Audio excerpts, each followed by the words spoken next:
Okay. Welcome back to the combustion numericals. In today's class, I would again teach you how to make the combustion equation, and I would like to give you a definition of the air to fuel ratio. We already know that by volume, air contains 21% oxygen and 79% nitrogen. ये हमें मालूम है. Then each mole of oxygen to oxidize the hydrocarbon is accompanied by 3.76 moles of nitrogen. How do we know this? We know this because if we divide the percentage of nitrogen divide by percentage of oxygen, the answer is 3.76. 79 divided by 21 is 3.76. So if the ratio is 21 is to 79, that means the ratio is 1 is to 3.76. तो हर 1 mole of oxygen 3.76 moles of nitrogen लेगा. Using this combination, we already know that the molecular mass of air is assumed to be 29 kg per kilomole. या तो 29 kg per kilomole होता है या 28.94 kg per kilomole होता है. To make it easier, we say 29 kg per kilomole. It is also equal to 29 gram per mole. 29 gram per mole or 29 kg per kilomole is the same thing. It depends upon the units of your substance. It is assumed that nitrogen does not undergo any chemical reaction. ये एक assumption है कि nitrogen कोई chemical reaction take place नहीं करता, क्योंकि वो react नहीं कर सकता combustion में या oxidation में. इसीलिए हम नाइट्रोजन को बोलते हैं nitrogen acts as a tie component. A tie component is a component which is in the reaction but does not take place in the reaction, which means that however the quantity that you put in is also the quantity which comes out. In other words, जो हमने CPP 1 में पढ़ा था, input is equal to output. Mass cannot be created nor destroyed. तो अगर मैं 16 kg nitrogen अंदर डालूंगा और अगर कोई रिएक्शन नहीं हो रहा है तो 16 kg बाहर आएगा. इन अदर वर्ड्स, अगर रिएक्शन हो रहा होता तो अगर 2 kg रिएक्ट कर रहा होता 16 kg में से तो 14 kg बाहर आता. You need to make sure that your equation is balanced. Input is equal to output. It is always better to make a diagram. When I taught you CPP1, I taught you how to make this diagram, just a block diagram. You can write combustion, you can write whatever goes in the reactants and what comes in the products. Balancing की बात बाद में होती है. First, just assume that your fuel has C and H. It's a hydrocarbon. CXHY. I don't know what this hydrocarbon is. This hydrocarbon can be alkane. This hydrocarbon can be alkene. This hydrocarbon can be a benzene. It can be aromatic. It can be anything. मुझे परवाह नहीं है कि यह hydrocarbon क्या चीज है, मुझे सिर्फ इसको बैलेंस करना पड़ेगा. अब इस हाइड्रोकार्बन के साथ मैं एयर को सप्लाई कर रहा हूं. One stream is fuel, one stream is air. Air के अंदर लाजमी बात है ऑक्सीजन होगा और 3.76 N2 भी होगा. एक तरीका है इसको लिखना O2 प्लस 3.76 N2, यानी 1 mole of oxygen 3.76 moles of nitrogen. That is one way to write it. Second way to write it, 21% oxygen 79% nitrogen. Third way to write it, 0.21 oxygen mole ratio wise, 0.79 nitrogen. In any of the ways that you write it, आप बेशक A, B या C में लिखें, आपका ratio वही होगा. 1 mole of oxygen reacts with 3.76 mole of nitrogen. अब rule क्या होता है, जो कंबशन चेंबर के अंदर आएगा वो ही बाहर जाएगा. अब अगर आप यहां पर देखें, क्योंकि मेरे पास यहां पर कार्बन एंटर हो रहा है, डेफिनेटली मेरे पास CO2 आएगी. मेरे पास हाइड्रोजन एंटर हो रहा है तो हाइड्रोजन सिर्फ वाटर के फॉर्म में निकल सकता है. क्योंकि नाइट्रोजन एंटर हो रही है, लाजमी बात नाइट्रोजन होगी. और oxygen can be present and cannot be present in the flue gas. It depends upon whether my gas is, whether the oxygen supplied is stoichiometrically full or excess. अब एक rule यहां पर याद रख लें कि अगर मेरे पास स्टोइशोमेट्रिक बैलेंस हो, यानी मुझे मेरे पास उतनी थियोरेटिकल एयर है जितनी की मुझे जरूरत है, तो ऑक्सीजन बाहर नहीं निकलेगा. Suppose I need 5 moles of oxygen to react with this hydrocarbon, और मेरे पास ऑक्सीजन 5 ही है, तो मेरे पास CO2 आएगा, I will have H2O, I will have N2. That is one condition. Second condition is that I have excess oxygen. My requirement is 5 kg, 5 mole oxygen, and I have 6 moles of oxygen. I provide 6 divided by 6 minus 5 divided by 5, यानी I think 1.2 moles of oxygen ये access में आ रहा है, 20% access है oxygen. उस case के अंदर लाजमी ऑक्सीजन बाहर निकलेगा टू बैलेंस. तो स्टोइशोमेट्रिक कंडीशन या थियोरेटिकल एयर के लिए there will be no oxygen in the product. Excess oxygen के लिए there will be oxygen in the product. यहां तक समझ आई बात? क्लियर है जी? अगर सर 4 हो तो फिर मैं आ रहा हूं उसके ऊपर. यहां तक बात क्लियर है? जी सर, यहाँ तक क्लियर है. अच्छा, फिर तीसरा कंडीशन आता है कि ऑक्सीजन की रिक्वायरमेंट 5 मोल है, आपके पास 4 मोल है. That means lower than your oxygen content, जितना रिएक्शन में है उससे कम हो रही है, तो उसके अंदर पहली बात तो ये ऑक्सीजन नहीं आएगा, क्योंकि आपकी बैलेंस ही नहीं हो रही ऑक्सीजन. उसके अंदर कार्बन डाइऑक्साइड आएगी, कार्बन डाइऑक्साइड के साथ कार्बन मोनोऑक्साइड भी आएगी, यानी आपकी उस फ्लू गैस के अंदर कार्बन डाइऑक्साइड डेफिनेटली आएगी, क्योंकि कुछ कार्बन डाइऑक्साइड बनेगा, मगर कार्बन मोनोऑक्साइड भी आएगी. CO इसलिए आएगी क्योंकि कंबशन कंप्लीट नहीं है. वाटर भी आएगा और नाइट्रोजन भी आएगा. उस केस में ऑक्सीजन नहीं आ सकता. ऑक्सीजन याद रख लें सिर्फ एक्सेस एयर के अंदर आ सकता है, थियोरेटिकल एयर में भी नहीं आ सकता और कम में भी नहीं आ सकता, और कम के अंदर कार्बन मोनोऑक्साइड लाजमी आएगी. बात समझ आई?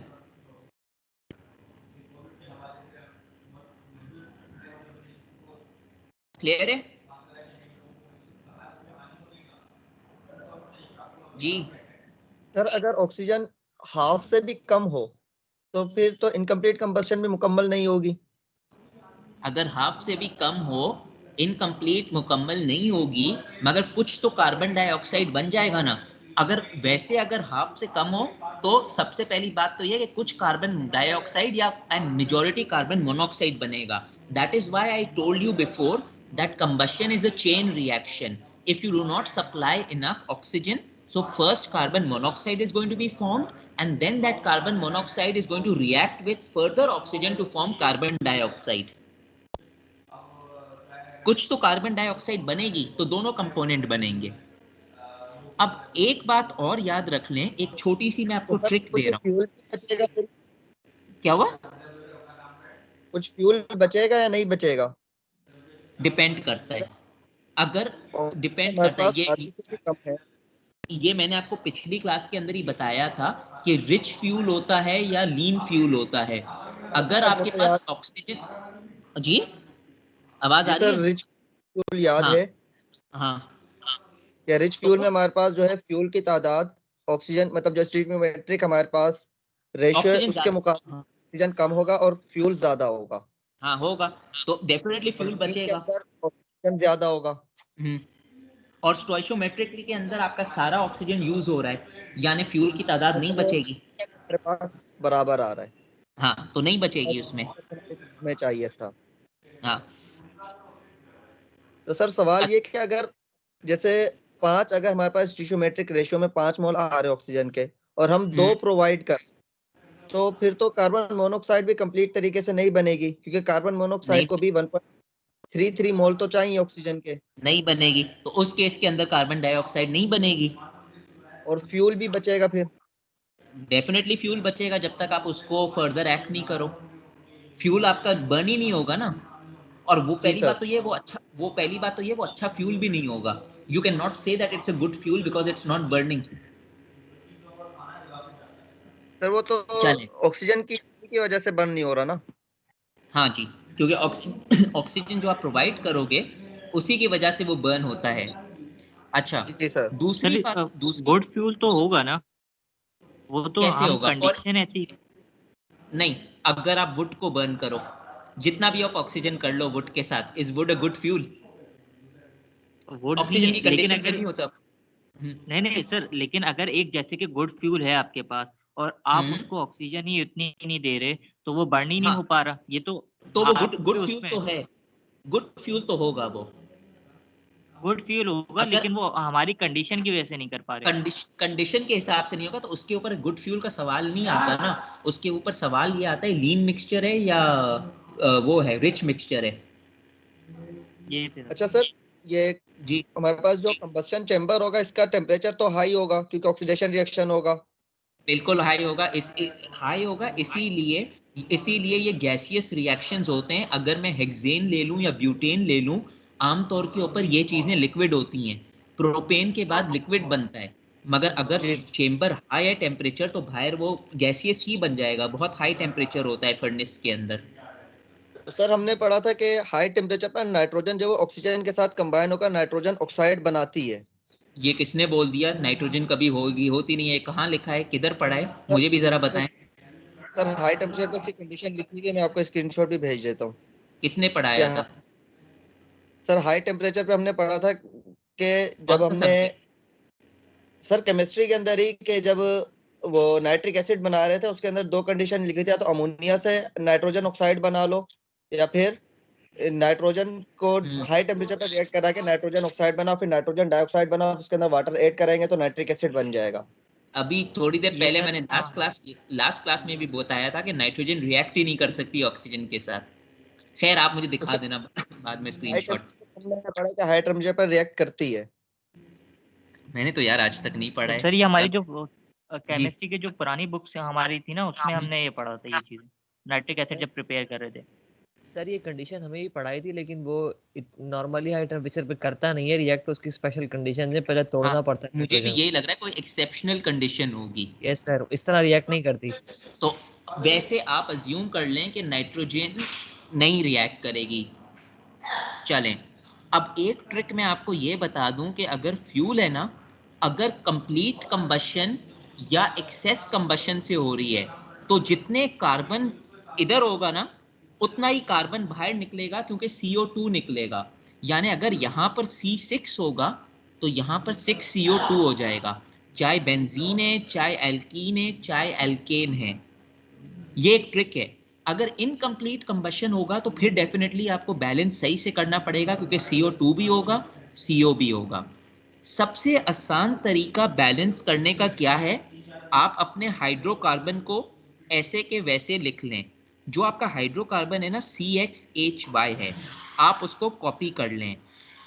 फिलहाल आप ये वेरिएबल्स छोड़ें, Z, A, B, C, D, इनको फिलहाल छोड़ दें। सबसे पहले आप क्या करें, अपना हाइड्रोकार्बन लिखें, प्लस ब्रैकेट ओपन करें और O2 प्लस 3.76 N2 लिखें। ये इसलिए लिख रहा हूं क्योंकि मैं ऑक्सीजन भी कंसीडर कर रहा हूं, मैं नाइट्रोजन भी कंसीडर कर रहा हूं।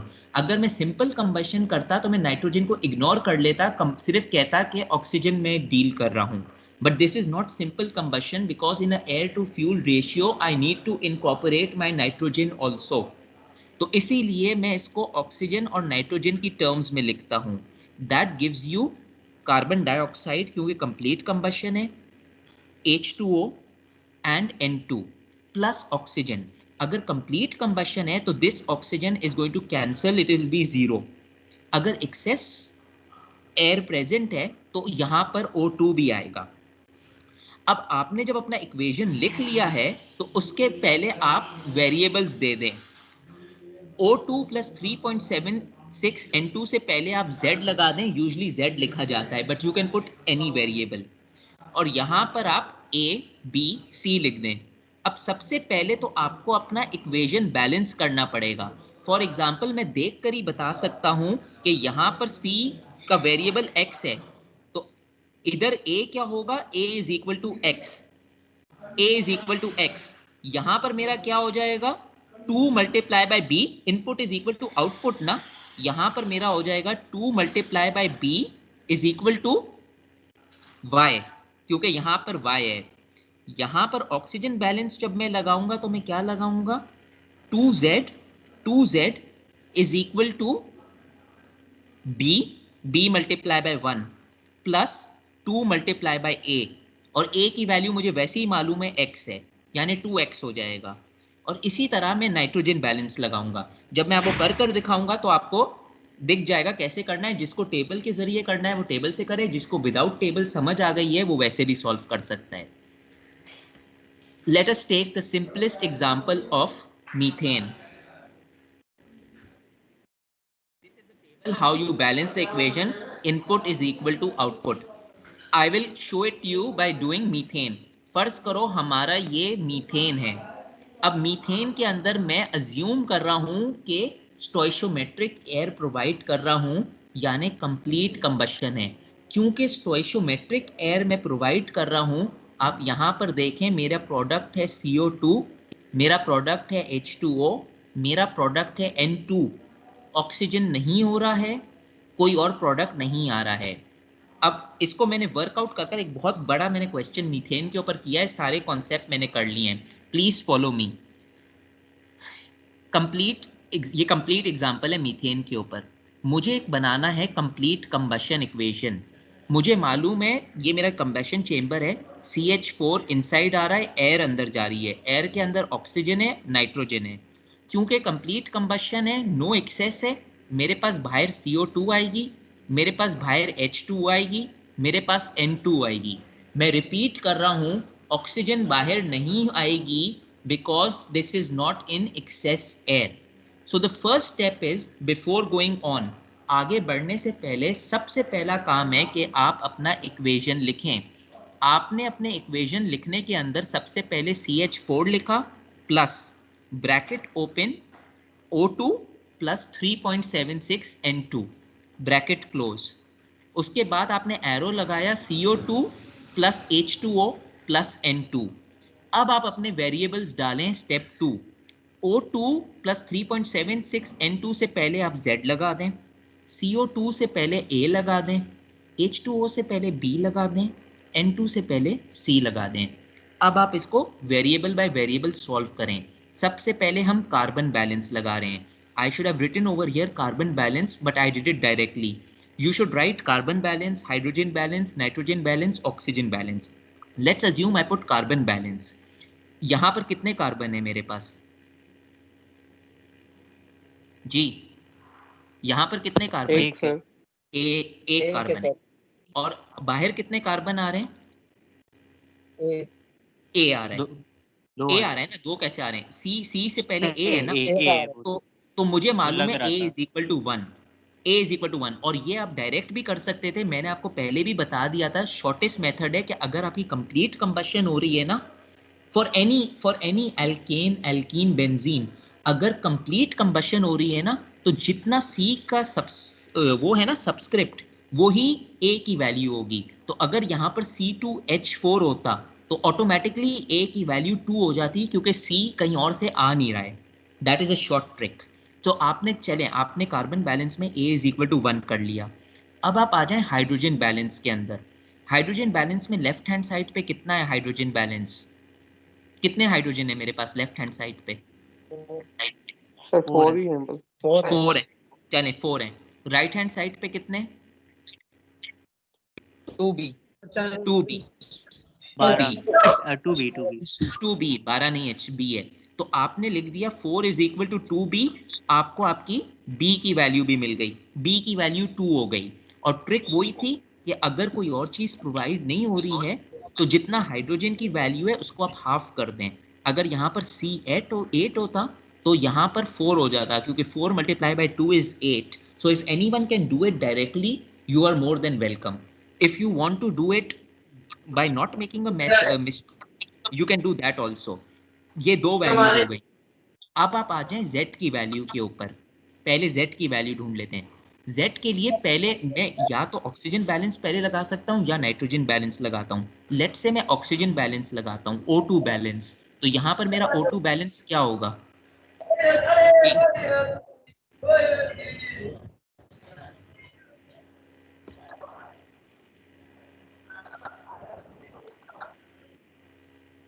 जी यहाँ पर O2 बैलेंस क्या होगा?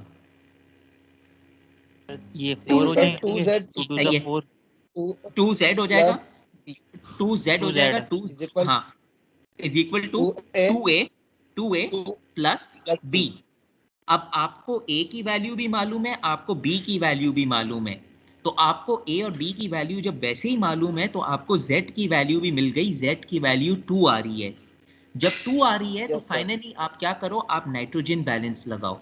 तो नाइट्रोजन बैलेंस क्या है? नाइट्रोजन बैलेंस हो जाएगा आपका 2Z is equal to B। Sir sorry 2Z नहीं, 3.76 3. मल्टीप्लाई बाय 2, मतलब आपका ये Yes, हो sir. जाएगा 3.76 multiply by 2 is equal to D। तो आपका हकीकत के अंदर C की वैल्यू हो जाएगी 7.52। तो हम बहुत आसानी से लिखते हैं कि मीथेन का जो कंबशन इक्वेशन है ना, वो है CH4 plus 2O2 gives you 2CO2 plus 2H2O। हकीकत में ये कंबशन इक्वेशन नहीं है। प्रॉपर कंबशन इक्वेशन अगर हमें मीथेन का लिखना है तो this is the combustion equation of methane, CH4 plus 2 bracket open O2 plus 3.76 N2 gives you CO2 plus 2H2O plus 7.52 N2। यहां तक क्लियर हुआ कि ये इक्वेशन कैसे बना? ये जब क्लियर हुआ तो फिर Yes, आगे sir. जाऊंगा। क्लियर हो गया? अच्छा, अब जब क्लियर हो गया ना, अब एक चीज आती है जो हम इक्वेशन में देखते हैं जिसको हम बोलते हैं एयर टू फ्यूल रेशियो।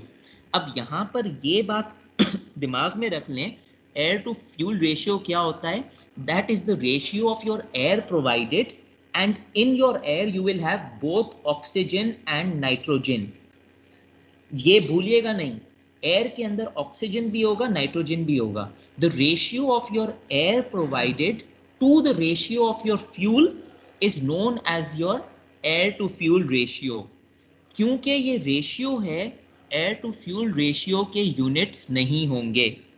दूसरी बात ये कि air to fuel ratio mass में भी निकाला जा सकता है, मोल्स में भी निकाला जा सकता है। अगर मैं आपको कुछ नहीं बोलूं, it is always better to take out the air to fuel ratio in terms of mass। और अगर मैं आप पे कंडीशन लगा दूं, then you have to take it out in terms of moles or mass whatever।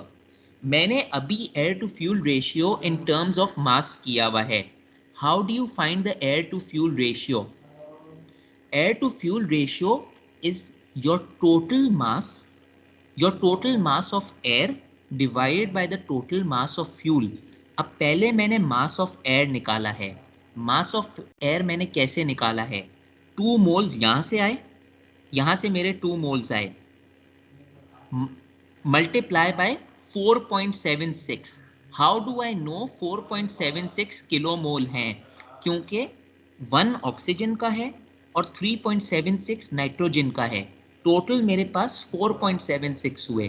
तो 2 multiply bye 4.76, 2 multiply bye 4.76, ये kilo moles हैं। किलो मोल्स में क्यों लिख सकता हूं? क्योंकि मैं अभी केजी में बात कर रहा हूं और मैं अभी मोल्स की बात कर रहा हूं। ये मेरे इक्वेशन के मोल्स हैं। 2 into 4।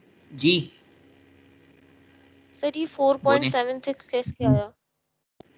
अगर यहाँ पर 1 मोल, मैं एयर की बात कर रहा हूं ना, अगर मेरे पास 1 मोल ऑक्सीजन का है, 3.76 मोल नाइट्रोजन के हैं, तो टोटल मोल्स कितने हुए एयर के? मैंने सेपरेट नहीं किया ऑक्सीजन और नाइट्रोजन को, मैंने टोटल मोल्स कर लिए क्योंकि मैं एयर टू फ्यूल रेशियो कर रहा हूं। टोटल मोल्स कितने हो गए? सर यानी ऐड किया आपने? हाँ ऐड करूंगा ना, तो 4.76 हो गया ना। 2 into 4.76। मैं यहाँ पर किलो मोल लिखूंगा क्योंकि ये टोटल मोल्स हैं। अगर मैं मोल्स लिखता तो मैं एयर का वेट ग्राम में लेता। अगर मैं किलो मोल्स लिख रहा हूँ तो मैं एयर का वेट केजी में लिख रहा हूँ। तो सबसे पहले मैंने 2 × 4.76 किलो मोल लिख दिया, मगर ये क्या है, मुझे यूनिट काटने हैं, kilo mole to kilo mole unit काटने हैं। अब मैं कैसे काटूंगा, मल्टीप्लाई बाय 29 kg पर किलो मोल। 29 kg पर किलो मोल क्या है, that is the mass of air. Remember the formula for mole is equal to n is equal to m upon m। n upon m होता है ना 1 kg का, तो फिर मास क्या होता है, ये 29 kg पर किलो मोल है। ये तो मुझे मालूम होना चाहिए कि एयर का मास यही है, एयर के मोल्स यही है 29 kg पर किलो मोल। यहां तक बात क्लियर है कि 29 कैसे आया। Yes sir. अब यही चीज यस सर, मैं क्लियर करूंगा, है। अब यही चीज मैं करूंगा फ्यूल के लिए। मेरा फ्यूल क्या है, मेरा फ्यूल है मीथेन CH4। तो मैं क्या लिखूंगा, और मीथेन के मोल्स कितने हैं, मीथेन से पहले 1 मोल है, तो मैं लिखूंगा 1 kilo mole multiply by mass of methane. Mass of methane क्या होता है, 16 kg पर मोल। कैसे, कार्बन 12 होता है, हाइड्रोजन 4 होता है। तो इस तरह मैं ये केजी मोल, ये केजी मोल आपस में काट सकता हूँ, ये किलो मोल, ये किलो मोल मैं आपस में काट सकता हूँ। तो मेरा जो टोटल होगा वो होगा 2 multiply bye 4.76 multiply by 29 divided by 1 multiply by 16। तो मेरा जो आंसर होगा वो होगा 17.25। इसके कोई यूनिट नहीं होंगे because this is a ratio. So my air to fuel ratio is 17.25 for methane, और ये कांस्टेंट ही रहेगा। ये बात समझ आई। सर ये 29 और 16 को मल्टीप्लाई करने से क्या होता है, ये मतलब ये क्या, जो मल्टीप्लाई हुआ हुआ है? ये इन टर्म्स ऑफ मास मैंने लिया है ना, मैं उसका उसके मास के टर्म्स में लाया हूँ ना, मोल्स को मास में कन्वर्ट किया है। अच्छा सर मतलब मास सही ऑफ, मॉलिक्यूलर सही। मास से multiply करना है। वही ना मॉलिक्यूलर मास है ना, मास of air upon mass of fuel किया है मैंने। ठीक है सर। अच्छा, अब ये मेरा है air to fuel ratio in terms of mass. इसका आंसर डिफरेंट होगा air to fuel ratio in terms of moles. अगर मुझे करना होता air to fuel ratio in terms of mole, तो मैं क्या करता, कौन ट्राई करेगा। Sir 2 divide by 1। अब यहां पर आप मार खा रहे हो, आपने कहा 2 डिवाइडेड बाय 1। ये 2 डिवाइडेड बाय 1 नहीं है, इसको भी तो याद रखें, 2 मल्टीप्लाई बाय 4.76। ये टोटल भी तो है ना, 2 तो इसका है ना, मगर एयर के तो 4.76 मोल्स है ना, 3.76 यहां पर, 1 मोल यहां पर। टोटल होता 2 इंटू 4.76 डिवाइडेड बाय 1। बात समझ आई। जी सर। सही है, तो 2 डिवाइडेड बाय 1 नहीं कर लीजिएगा, क्योंकि 2 तो इसके मोल हैं टोटल। ये वही चीज हुई, ये वही चीज हुई कि अगर यहां पर जैसे 5 लिखा होता, तो 5 लिखा होता तो ये 5 मल्टीप्लाई बाय 1 मोल इसका हो जाता। तो इसी तरह ये 2 है और यहाँ पर 2 कंपोनेंट हैं, तो दोनों को ऐड तो करो पहले। 2 मल्टीप्लाई, यानी अगर ये बाय मोल होता ना, तो सिर्फ आपको ये स्टेप नहीं करने की जरूरत होती, ये मल्टीप्लाई बाय 29 नहीं करना होता, ये मल्टीप्लाई बाय 16 नहीं करना होता, सिर्फ ये करना होता 2 इंटू 4.765 डिवाइडेड बाय 1। और यहाँ पर देख लें कि इसका आंसर कुछ डिफरेंट होता। तो अगर आप इन टर्म्स ऑफ मोल करते तो इसका आंसर होता 9 पॉइंट समथिंग। अगर आपने इन टर्म्स ऑफ मास किया है 9.5। 17.25। दोनों आंसर करेक्ट हैं। मैं ये नहीं कह रहा हूं कि एक आंसर गलत है, बट यूजुअली मास में लिया जाता है अनलेस आपको बोला जाए। तो अगर मैं आपको सिर्फ एयर टू फ्यूल रेशियो बोलूं तो आप इसको इन टर्म्स ऑफ मास दोगे। क्लियर हो गया। जैसे रेशियो निकालते हम लास्ट में लिख ले के भाई, के जैसे मोल पर मोल, ताकि हमें याद रहे कि ये हमने मोल पे निकाला है, और मास पे हम किलोग्राम पर किलोग्राम लिख ले, तो कोई मसला तो नहीं है इसमें। कोई मसला नहीं है, एज लॉन्ग एज आपका आंसर ये आए और उसके यूनिट्स कट जाएं। तो मतलब मोल पर मोल लिखेंगे तो वैसे ही कट जाएंगे। हाँ, काट लें उसको, कोई मसला नहीं है। तो पर याद रखने के लिए हम उसको अगर शो कर दें भाई मोल पर मोल, ये हमने मोल में निकाला है, हाँ, और मास में, मास का हम केजी पर केजी लिख लें। तो लिख लो। ये दूसरा कॉन्सेप्ट था। यहां तक बात समझ आई। जी सर, आ गई। अच्छा, अब एक बात आती है जिसकी मैं बाद में बात करूंगा, जिसको हम मगर मैंने हर चीज एक एग्जांपल में कर दी है, तो मैं आपको अभी बता रहा हूँ। एक चीज होती है सर जो जी सर हम्म सर इसमें एक सवाल है, जो एयर टू फ्यूल रेशियो हम कर रहे हैं इसमें in terms hmm, of mass, तो यहाँ पर हम मोल क्यों मल्टीप्लाई कर रहे हैं, और जबकि इन टर्म्स ऑफ मोल करते तो फिर वहां पर मास को मल्टीप्लाई नहीं करते। तो ये कैसे कॉन्सेप्ट है, मतलब कि इन टर्म्स ऑफ मास में हम मोल क्यों मल्टीप्लाई करें, मोल से डायरेक्ट इसलिए डायरेक्ट मल्टीप्लाई 29 डिवाइड बाय 16 नहीं कर सकते sir, 29 divide by 29 divide by 16 in terms of अगर मास करें। तो बाकी वो 8.76 कहाँ जाएगा? एयर का टोटल तो 8.76 तो मल्टीप्लाई होगा ना 29 के साथ भाई। एयर के अंदर नाइट्रोजन और ऑक्सीजन है, उनका भी तो मास और मोल्स वो होंगे। ये तो मैंने सिंपली मोल्स काटने के लिए 29 किया है, क्योंकि आपको मालूम है कि इसके अंदर इतने मोल्स हैं। मोल्स को मुझे केजी में कन्वर्ट करना है ना, डायरेक्ट मैं 29 केजी डिवाइड बाय 16 कैसे कर सकता हूँ? सर उसके भी तो लेकिन दो मोल। 29 तो एयर का है ना, 29 तो एयर का है ना, एयर में नाइट्रोजन भी और ऑक्सीजन भी, 29 टोटल मास ऑफ एयर है। तो फिर हाँ मोल क्यों मल्टीप्लाई करें, मोल मल्टीप्लाई क्यों करें, ये समझ नहीं आ रहा बस। यार, ये कौन समझाएगा? सनाउल्लाह 29 समझाए। मोलर मास है यार, वो 29 वैसे नहीं है, मोलर मास है। और मोल्स हमें ऑलरेडी दिए हुए हैं एयर के, तो वो मोल्स कन्वर्ट करेंगे ना कि हमारे पास कितना टोटल मास है। कन्वर्जन के बगैर कैसे ऐसे डिवाइड कर दोगे? समझ आई, क्योंकि हो सकता है आपको स्टूडेंट की समझ बेहतर आ जाए। अगर एयर का ठीक है सिर्फ सर। 1 मोल होता ना तब 29 यूज होता। चलें, जी ठीक है सर, समझ में आ गया, ठीक है, थैंक यू। बहुत अच्छी बात है। चलें, अब मैं बात करता हूं कि जो भी गैस बाहर निकलती है, बेशक CO2 हो, बेशक H2 हो, बेशक N2 हो, या एक्सेस ऑक्सीजन के अंदर O2 हो, या इनकम्प्लीट कंबशन के अंदर कार्बन मोनोऑक्साइड हो, ये जो गैसेस बाहर निकल रही हैं इनको हम बोलते हैं flue gas. FLUE, flu.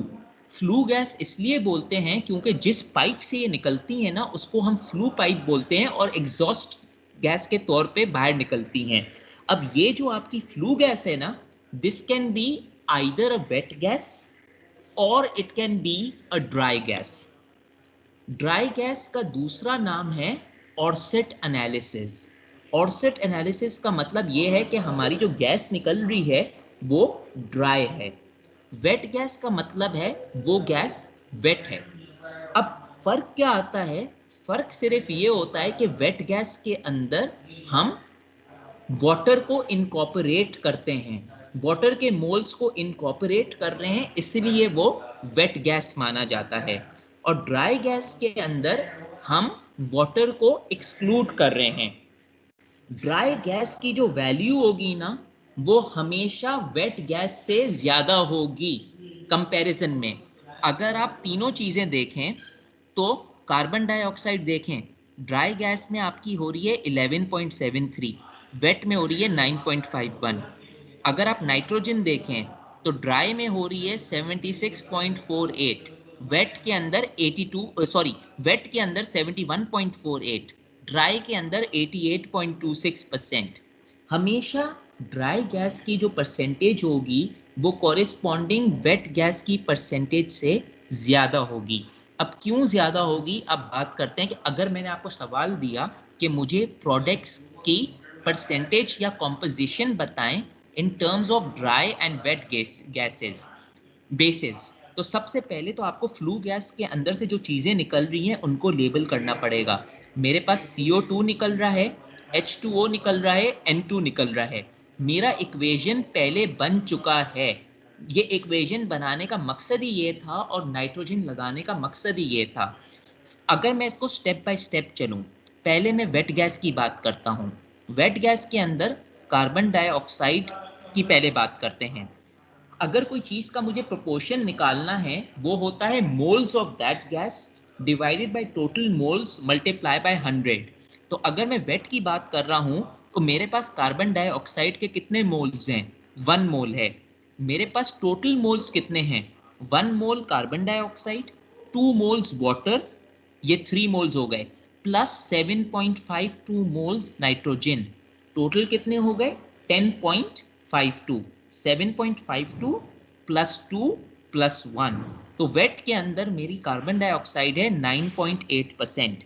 Water की बात कर लेते हैं। वाटर का प्रोपोर्शन हो जाएगा 2 डिवाइडेड बाय 10.52 मल्टीप्लाई बाय 100, और नाइट्रोजन का हो जाएगा 7.52 डिवाइडेड बाय 10.52 मल्टीप्लाई बाय 100। मुझे तीनों कॉम्पोजिशन मिल गई। ड्राई गैस के अंदर क्या करते हैं? ड्राई गैस के अंदर हम हाइड्रोजन, ये वाटर को निग्लेक्ट कर लेते हैं। We do not take incorporate water. तो अगर इसको मैंने निग्लेक्ट कर दिया तो मेरे टोटल मोल्स कितने बन गए? मेरे टोटल मोल्स सिर्फ बन गए 8.52। 7.52 नाइट्रोजन के, 1 मोल इसका 8.52, और बात वही है 1 mole of CO2 divided by 8.52 multiply by 100। अब क्योंकि यहां पर नंबर छोटा हो गया है, 1 divided by a smaller number would give a larger answer compared to 1 divided by a bigger number। यहाँ पर मेरे पास bigger number था wet dry के अंदर, क्योंकि we were incorporating moles of water। Because we are not incorporating the moles of water on an Orset analysis, the answer for the Orset analysis for that particular component in a flue gas will always be a bigger value। Hydrogen के लिए not applicable। It is not possible to do Na, it is not possible to find out the dry analysis for hydrogen। तो ये समझ आया कि हमारे पास सिर्फ 2 component होंगे, कार्बन डाइऑक्साइड और नाइट्रोजन। तो इधर मैंने आपको वेट बेसिस और ड्राई बेसिस की बात कर दी है। ये समझ आया किस तरह निकालना है फ्लू गैस में से?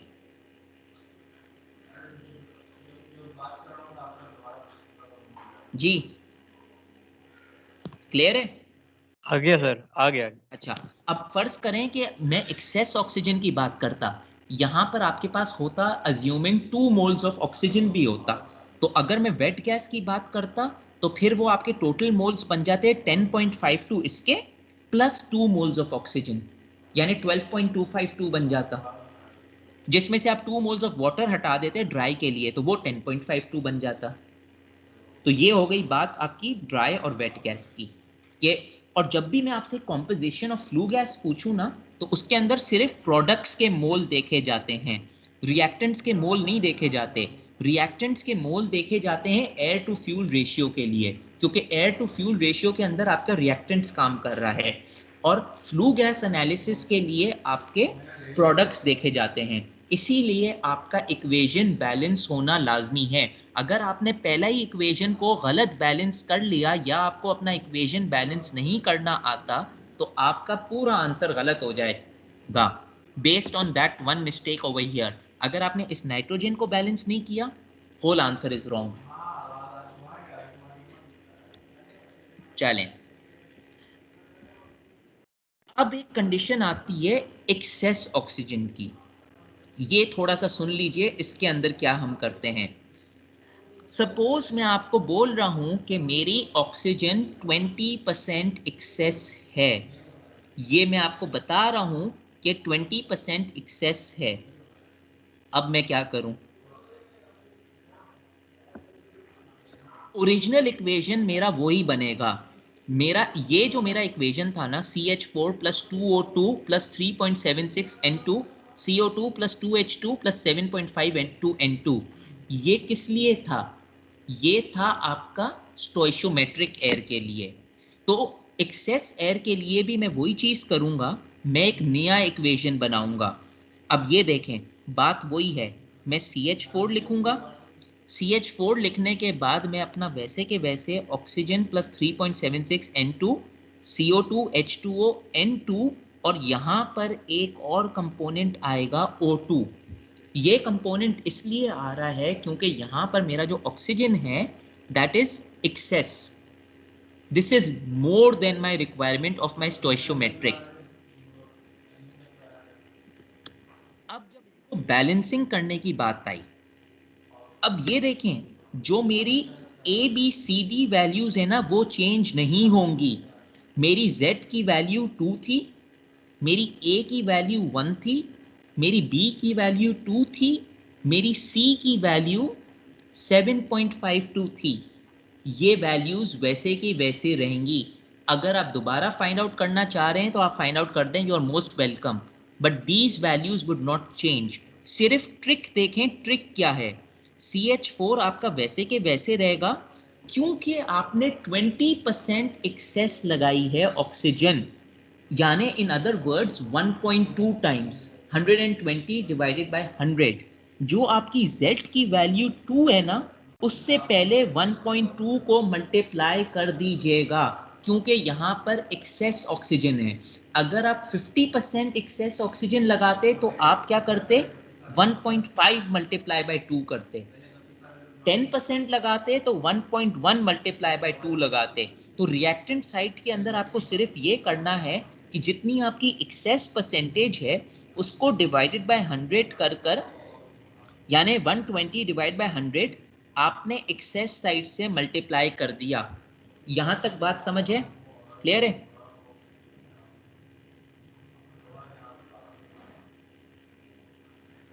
Yes sir. अच्छा, अब प्रोडक्ट साइड के ऊपर आ जाएं। प्रोडक्ट साइड के ऊपर CO2 पे कोई इंपैक्ट नहीं होगा, H2O के ऊपर कोई इंपैक्ट नहीं होगा।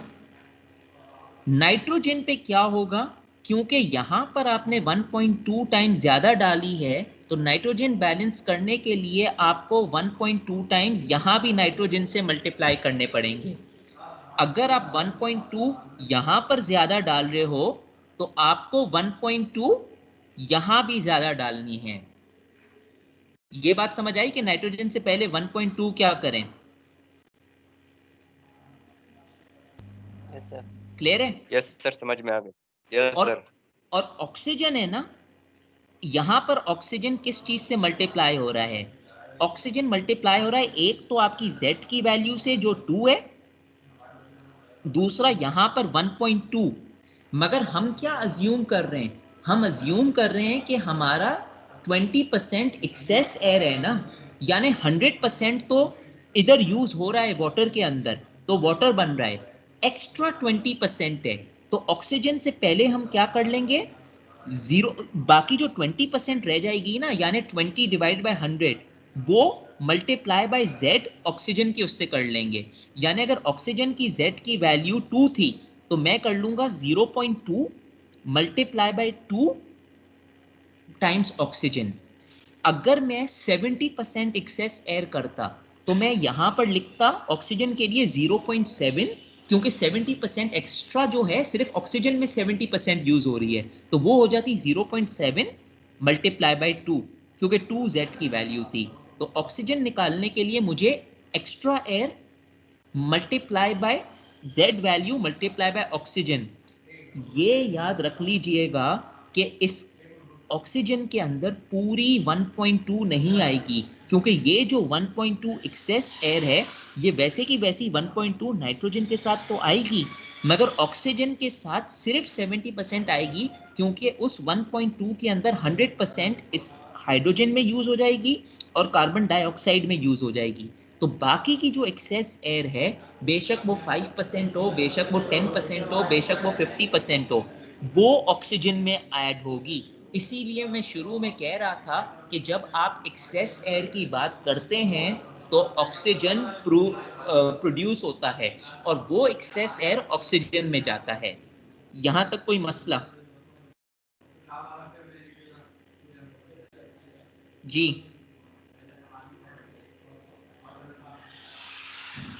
क्लियर है? Yes sir, clear.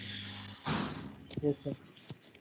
Sir clear है, एंड में क्या लिखा है वो 0.2 मल्टीप्लाई बाय 2, आगे मल्टीप्लाई बाय थोड़ा O2, सा क्लियर कर। मल्टीप्लाई बाय अच्छा O2। सर, ये 2 है सर, ये 2 जो ये उसके 2 ऑक्सीजन है ना, इसलिए कह रहे हैं 2 हाँ ऑक्सीजन से मल्टीप्लाई नहीं, किया।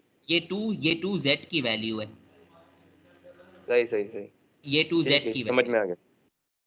ठीक है। आप यही करेंगे ना, अब जब जैसे अभी एक ही न्यूमेरिकल दिया था मैंने, ऐसे दो नहीं दिए थे, ये क्या हुआ?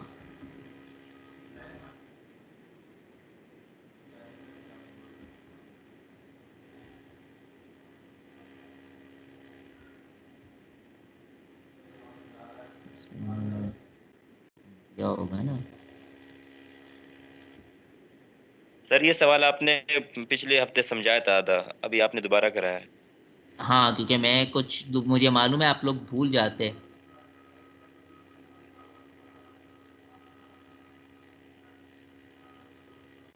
मैं कुछ और देख रहा हूँ।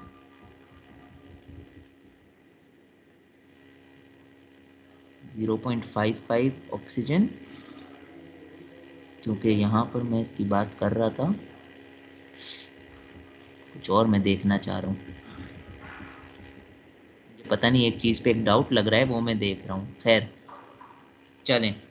अब अगर मैं आपसे पूछूं new composition of products in flue gases, अगर मैं आपसे न्यू कॉम्पोजिशन पूछूं फ्लू गैस के लिए, both for wait and dry, यानी वेट के लिए और ऑर्सेट के लिए, तो सबसे पहली बात तो ये, क्योंकि ये एक्सेस ऑक्सीजन था, ये एक्सेस ऑक्सीजन था, आप इसके अंदर ऑक्सीजन भी एक चौथा कंपोनेंट होगा, तो आपके पास 1 मोल ऑक्सीजन का होगा, 2 मोल H2O के होंगे, 9.024 मोल नाइट्रोजन के होंगे।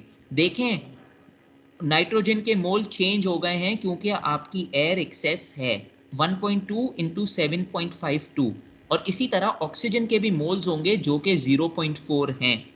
सबसे पहले तो आपने टोटल मोल्स कर लिए, टोटल मोल्स जी क्या 0.2 होने चाहिए ना जो एक्सिस में थे।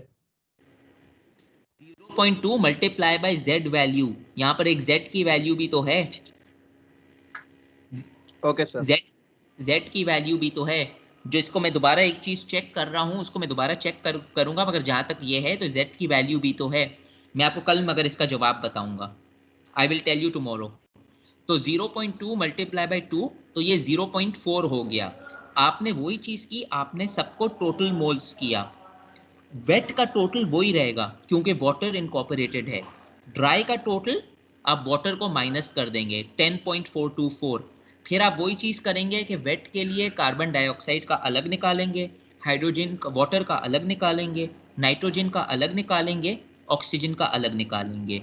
ड्राई के अंदर भी यही करेंगे, कार्बन डाइऑक्साइड का अलग निकालेंगे based on this mass, water का निकल नहीं सकता, नाइट्रोजन का अलग निकलेगा एंड ऑक्सीजन का अलग निकलेगा। यहां पर देखें ऑक्सीजन के अंदर भी वही बात है कि ड्राई के अंदर 3.8 है, वेट के अंदर 3.22 है, which clearly shows that every component of the dry gas would have a higher value compared to the wet gas, क्योंकि आप हाइड्रोजन के गैसेस को, हाइड्रोजन के मोल्स को इनकॉर्पोरेट नहीं कर रहे।